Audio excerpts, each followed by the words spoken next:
नमस्कार, मैं श्याम सिंह। आज मैं आप सभी से बात करने वाला हूँ याद रखने के ऊपर। क्या आपको याद नहीं रहता है? याद नहीं रहने के भी कई कारण हैं। आप उसे मनोवैज्ञानिक रूप से जब समझेंगे तो आपको समझ में आएगा कि याद क्यों नहीं रह पाता है। सबसे पहली बात, हमारी दो प्रकार की मेमोरियाँ होती हैं, शॉर्ट टर्म और लॉन्ग टर्म, अल्पावधीय और दीर्घावधीय मेमोरी होती है।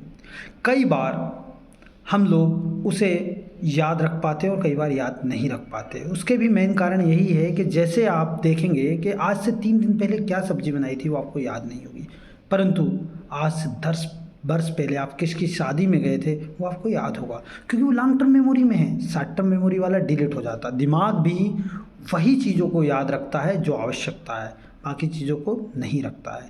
तो बहुत सारे लोग, यहाँ तक कि जिनकी मेमोरी कम है, जिन्हें हम दिव्यांगजन कहते हैं, उनके साथ भी यही प्रॉब्लम होती है कि शॉर्ट टर्म मेमोरी रहती है, सेकंड की मेमोरी रहती है। तो मैं आज यहाँ जो बात कर रहा हूँ वो यही कर रहा हूँ कि हम कैसे उस मेमोरी को इंक्रीज़ करें, कैसे बढ़ाएं।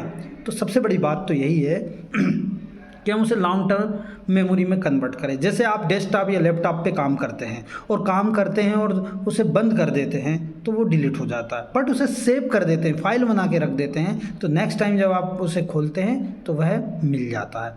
इसी प्रकार हमें शॉर्ट टर्म को लॉन्ग टर्म में कन्वर्ट करना। जो भी मेमोरी होती है, हम जो भी याद किए हैं, उसे क्या करना है, सबसे पहले मेमोराइज़ करना। आँख बंद करके मेमोराइज़ कीजिए मैंने क्या पढ़ा, उसका फिर निष्कर्ष निकालिए, सारांश निकालिए अपने शब्दों में और उसको अपने शब्दों में समझिए। देन उसको फिर नोट डाउन कर दीजिए। जब आप उसे नोट डाउन कर देंगे उस सारांश को, आप कभी नहीं भूल पाएंगे, क्योंकि आपने अपनी भाषा में समझा है, आपने अपने से समझा है उसे।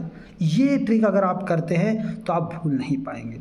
दूसरी चीज़, उसे कन्वर्सेशन में किसी को सुना दीजिए, किसी को बता दीजिए कि मैंने आज ये पढ़ा और मैं उससे ये सीखा हूँ, अपने शब्दों में बता दीजिए। उसको यूट्यूब पर ही बता दीजिए, उसको किसी अपने भाई बहन को ही समझा दीजिए, अपने फ्रेंड जो अपना सहपाठी है, जिसके साथ हम पढ़ रहे हैं, उसको समझा दीजिए। मैं आपसे कहता हूँ कि आप भूलेंगे नहीं। तो एक नए वीडियो के साथ हम फिर मिलेंगे, जिसमें मैं अलग अलग मेमोरी, जैसे दृश्य मेमोरी, श्रवण मेमोरी, स्पर्श मेमोरी, इन मेमोरियों के विषय में डिटेल में बात करूँगा कि कैसे याद रखते हैं। नमस्कार।